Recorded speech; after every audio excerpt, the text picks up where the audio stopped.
Dan? Okay, I'm going to take a shot at this. That we go ahead and approve this preliminary plat with the conditions recommended by the Planning and Zoning Commission. And correct me if I'm wrong, Mike or Bill, that's the ones that left those cul-de-sacs as they sit. Correct. They heard that testimony, and basically it's the same conditions that staff has, except for that one. Except 2A. 2A. Yep. Okay. So we'll just say, if I just say accept the conditions as set forth by the Planning and Zoning Commission. They're within the recent statement of relevant criteria and standard for approval of the preliminary subdivision plat, so you could And reference. that collects, what we need to do as far as the conditions without me having to list all 15, right? Correct. Okay. So that's my motion, is to accept the preliminary plat with the conditions, and I guess it's still 15 conditions, but those conditions that were recommended by Planning and Zoning Commission. Correct. I'll second that. Okay. Discussion, Walter? Mike, do those conditions include those two approximate 8-foot pieces in Ridgeview 1 of curb gutter and sidewalk that the Thompsons have generously offered to do? Correct. Okay. Yeah, that would be 2A. Wayne? I have a question, I think, either for staff or perhaps for legal. At this particular time, those cul-de-sacs don't have a problem with drainage. Right. Now, that right-of-way will be relinquished back to the property owner, correct? Correct. What happens sometime down the road, however, if we get some settling within those areas and there becomes a drainage problem and the water is now draining into private property, coming off of city property? What's our liability? Are you talking about drainage off the cul-de-sac or Off- the remaining right-of-way? Off the street into what used to be the cul-de-sac but is now private property that may cause an issue with that private property. Do we have a liability? Feel free. Rod, you can answer that for us. We'll have our city attorney answer. that. I wouldn't think that we would have the liability, because right now it exists as it is. It's their property. They're responsible for it in the temporary. That's going to revert back to them, and they're more than free to do whatever they want with that property. They could tear up that asphalt if they wanted to, or they could figure out how to deal with that. But I think us just putting the street through there is not going to increase any liability for the city.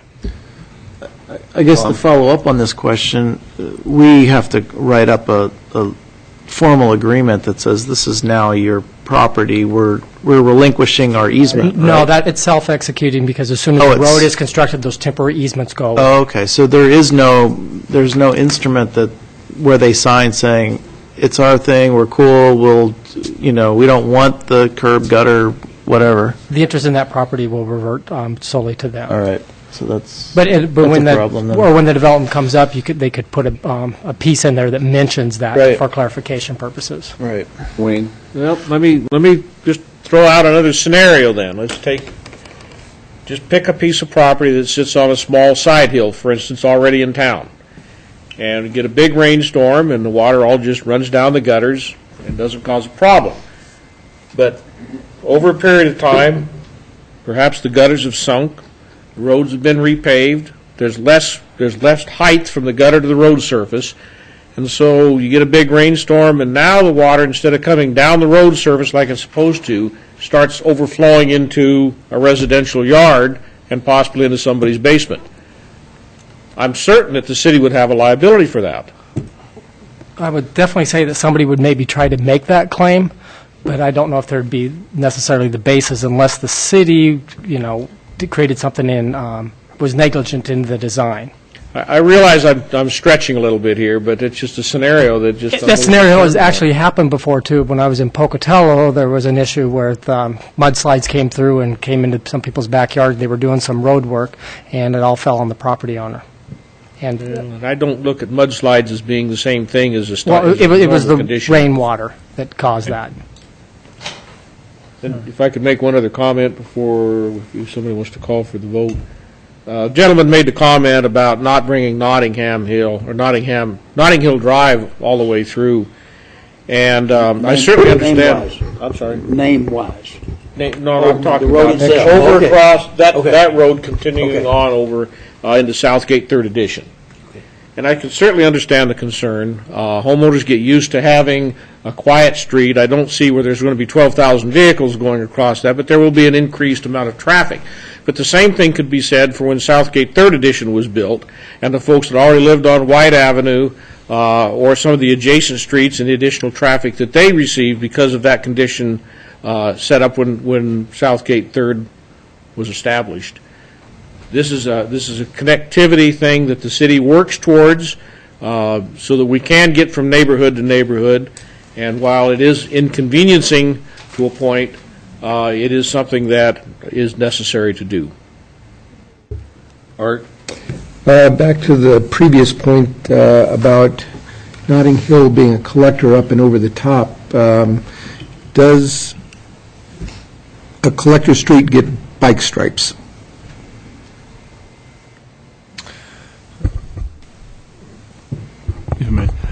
The current city collector standard does not have any on-street parking and has bike lanes on both sides. Okay. And as an extension of that, do we need to come down with some kind of a recommendation relative to the naming of the streets? Because as written in the planning and zoning, they say that the applicant shall change the name of the proposed Notting Hill Drive to Ridgeview Drive east of the T intersection and change the name of Ridgeview Drive where it makes a 90-degree turn to the south. Do we want to stick with that or give some other guidance on street naming? Well, it's not in the motion. I think that was what they were asking for as far as street naming. This leaves it, No, this leaves it open. the motion is as She'll staff change it, but wanted it doesn't. Exactly. So this is The what's motion is in the motion relative to Part 2C. Well, it's still part of the planning and zoning's recommendations. The only change was, Yeah. So there was some conversation here about who gets to name the street Yeah, what. but that didn't get changed in the motion. The motion is what. So that's what I'm questioning. Is that something we want to address at this point? Walter? Bill, would you answer, what's staff's position regarding the street naming? And then I want to go back with a question about the collector comment you made. Okay. I believe Public Works comments related to street naming indicated that they wish to have the street name changed at the 90-degree corner. The prior approval or condition of the council when this came in 2 years ago was that the street naming would change at the T intersection of Ridgeview and Notting Hill, with a new name coming in for the eastern extension down to the highway. As you may recall, we've had multiple developments where you have streets that make 90-degree or more abrupt corners that we do change from our east-west to north-south numbering system. So I think as written in the Planning and Zoning Commission's recommendation that Notting Hill would end at the T intersection and that Ridgeview's name would change at the 90-degree corner. And the name can be proposed by the applicant to be considered at the final plat consideration.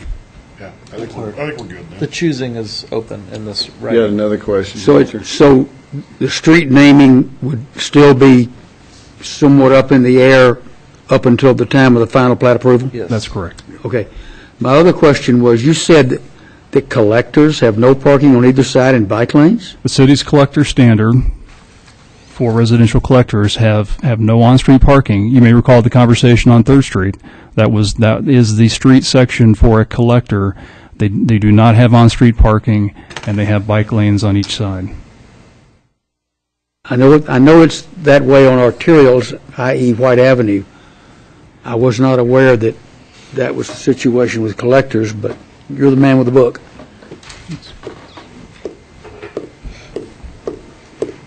You guys ready to vote? Everybody understand what the motion was made by Dan and the second by John? Everybody clear on that? We'll start with a roll with Art. Aye. Aye. Aye. Aye. All right. Okay, it passed 6-0, so the preliminary plat. Now we need to do our relevant criteria on the plat. Dan? I would make a motion that we accept the relevant criteria and standards accepted by the Planning and Zoning. Planning and Zoning Commission at their hearing on May 14th and And, well, I guess it was passed and signed on the 28th of May. Let's second that. Okay, Dan made a motion to accept the relevant criteria, made it on May 14th of 2014, and by the Planning and Zoning, and John seconded that motion. I'll start the roll with John. Aye. Aye. Aye. Aye. Aye. Okay, so that passed 6-0, so the preliminary plat and relevant criteria are done.